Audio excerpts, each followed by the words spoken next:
Minority chairman Faizan గారికి, అదేవిధంగా పెద్దలు జితేందర్ రెడ్డి గారికి, ఎన్ఎస్పీ రాష్ట్ర ప్రధాన కార్యదర్శి అక్బర్ గారు, మాజీ కోఆప్షన్ మెంబర్ అల్తాఫ్ గారు, మరియు నియోజకవర్గ మైనార్టీ అధ్యక్షులు షఫీ గారికి, అదేవిధంగా మైనుద్దీన్ గారికి, అంజాద్ గారికి, బక్రుద్దీన్ గారికి, తదితరులందరికీ కూడా పేరున ధన్యవాదాలు, శుభాకాంక్షలు తెలియజేస్తున్నా. ఇప్పుడు ఈ మైనార్టీ డిక్లరేషన్ సంబంధించి మేము కాంగ్రెస్ పార్టీ రేపు అధికారంలోకి వచ్చినాక మేము ఈ మైనార్టీ డిక్లరేషన్ అంటే మైనార్టీలకు కాంగ్రెస్ పార్టీ ఏం చేయబోతారనే విషయాలపై ఈ ప్రెస్ మీట్ నిర్వహించడం జరుగుతుంది. దానికి సంబంధించిన విషయాలను కూడా మా జిల్లా మహబూబ్నగర్ జిల్లా మైనార్టీ సెల్ చైర్మన్ మొహమ్మద్ ఫాయిజ్ గారు మాట్లాడుతుందిగా కోరుతాను. अस्सलाम वालेकुम।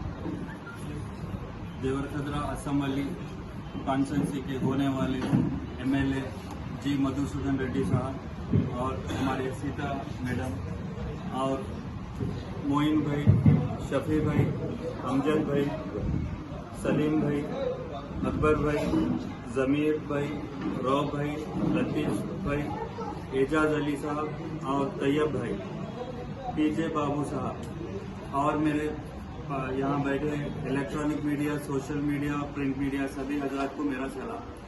9th के दिन हमारे इमरान प्रताप गिरी साहब एआईसीसी माइनॉरिटी चेयरमैन हैदराबाद आए थे। साथ में रेवंत रेड्डी साहब और सीडब्ल्यूसी के बड़े में बहुत ज्यादा मेंबर्स आए थे।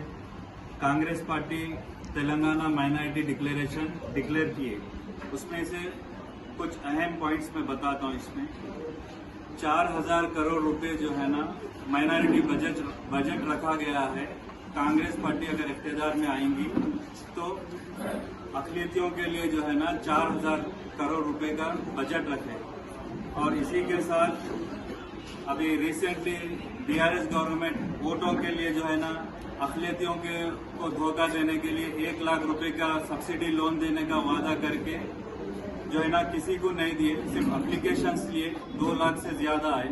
उसको मद्देनजर रखते हुए कांग्रेस पार्टी जो है ना इख्तियार में आने के बाद हमारे रेवंत रेड्डी साहब और राहुल गांधी जी ने इसके लिए जो है ना 1000 करोड़ रुपए का बजट रखा है, जिसमें बेरोजगार नौजवानों और खवातीन के लिए सब्सिडी वाला अमाउंट दिया जाएगा।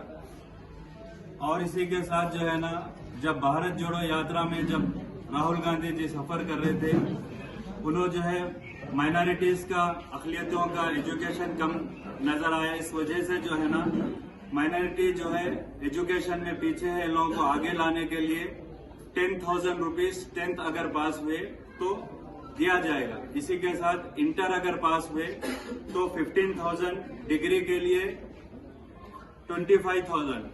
इसके साथ जो है ना अगर पोस्ट ग्रेजुएट अगर करे तो 1 लाख रुपए अक़लियतों के लिए रखा गया है। अगर एमफिल करे तो 5 लाख रुपए।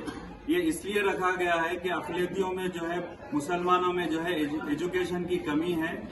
हमारे नौजवान एजुकेशन में आने के लिए आगे आने के लिए जो है ना ये अमाउंट वगैरह रखा गया है। इसके साथ जो 6 गारंटी में जो है वो 6 गारंटीज भी जो है हमारे अलग है, उसमें भी 5 लाख रुपए तक जो है ना ट्यूशन फीस वो भी आती हमारे नौजवानों को, और ये भी जो है ना एक्स्ट्रा अक़लियतियों के लिए रखा गया है, इससे भी फायदा हासिल कर सकते हैं। और इसी के साथ जो है ना उर्दू मीडियम में जो है ना असातिज़ा की कमी है, टीचर्स की कमी है। स्कूल्स में जो है ना स्कूल है, स्कूल में 2-3 टीचर्स है, पूरे सब्जेक्ट्स पढ़ाने मुश्किल हो रही। इसको मद्देनजर रखते हुए डीएससी का जो है ना खुसूसी इंतजाम रख के इसमें जो है असातिज़ा को भर्ती करने के लिए अलग डीएससी रख के अक़लियती के लिए लिया जाएगा। और इसी के साथ साथ जो है ना मजहबी हुकूक और तहफ़्फ़ुज़ात के लिए जो मस्जिदों के मौज़न साहब को और पेशमाम साहब को जो है ना 5,000 देने का बीआरएस गवर्नमेंट वादा करते हुए उसको सही टाइम पे फुलफिल नहीं करती। 1-1 साल 1.5 साल को जो है ना मौज़न साहब और पेशमाम साहब की जो है ना वो पैसे 5-5 हजार डालते। लेकिन अब कांग्रेस गवर्नमेंट अगर इख्तियार में आएंगी तो हर मौजन को 10,000 रुपए, हर पेशमाम साहब को 12,000 रुपए दिया जाएगा। और दरगाहों में जो खादिम हैं वो लोगों को भी जो है ना इस बार कांग्रेस गवर्नमेंट आई तो 10-10 हजार रुपए वो लोग को भी दिया जाएगा इसमें। और वक्फ बोर्ड की अराजी के जायदाद जो है कब्जे हो गए इलीगल तरीके से, वो लोगों को वो बीआरएस गवर्नमेंट वांटेडली जो है ना उन लोगों पे छूट कर दी। अगर कांग्रेस गवर्नमेंट इख्तियार में आएंगी तो वो भी जो है वक्फ बोर्ड के अंडर में ले लिया जाएगा और वक्फ बोर्ड की जायदाद को जो है ना पूरा डिजिटलाइज कर दिया जाएगा। इसी के साथ साथ अक़लियती मुसलमानों के लिए जो है ना कब्रिस्तानों की हिफाजत की जाएगी और इसके लिए जरूरत जहां पे भी है मुस्लिम कब्रिस्तानों के लिए जमीन भी दिया जाएगा।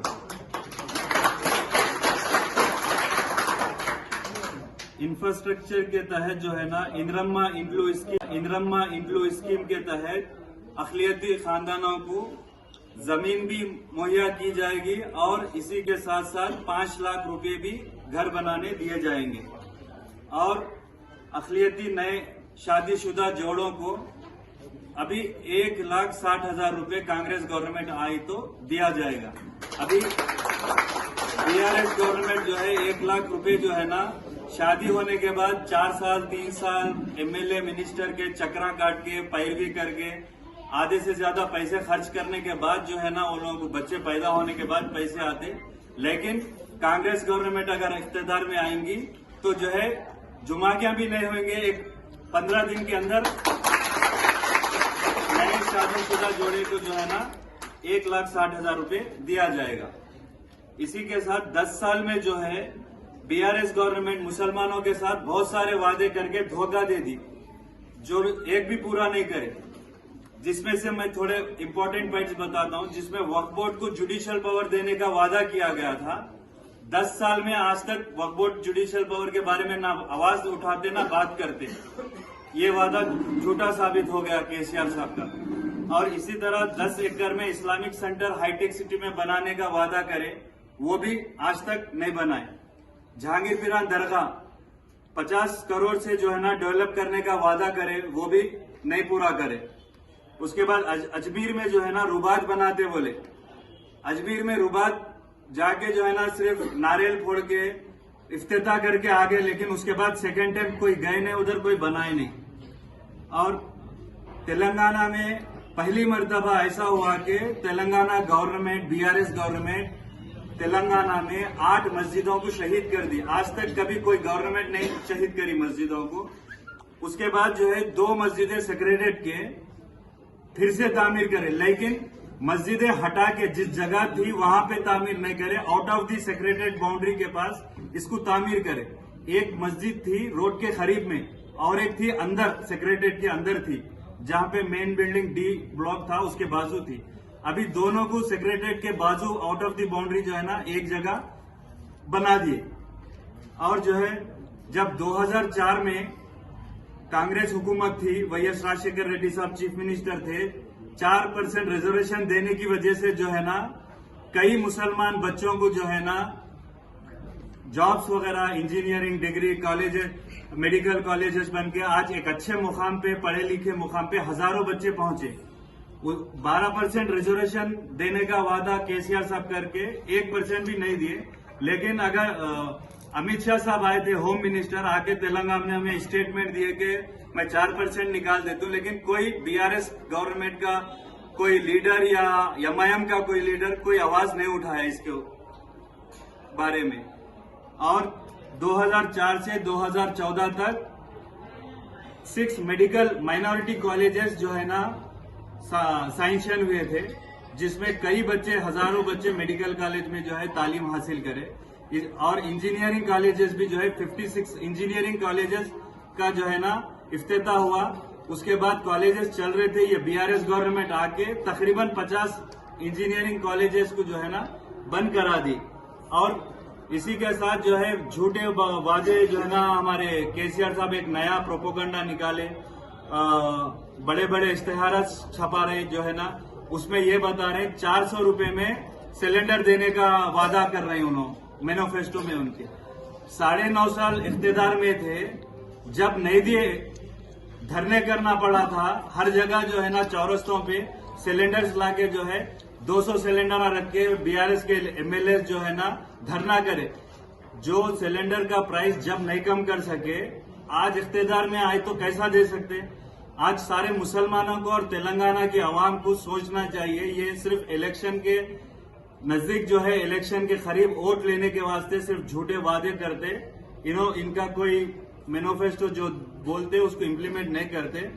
देवरखदरा असेंबली से जो है हमारे जी मधुसूदन रेड्डी साहब यहाँ से एमएलए कैंडिडेट है कांग्रेस पार्टी से। मैं देवरखदरा कॉन्स्टिट्यूंसी के सारे अवाम से गुजारिश करता हूं कि हमारे जी मधुसूदन रेड्डी साहब को 30 तारीख के दिन जो है वोट डाल के भारी अक्सरियत से उनको एमएलए बनाए। मैं अब गुजारिश करता हूं कि हमारे जी मधुसूदन रेड्डी साहब से बात करें।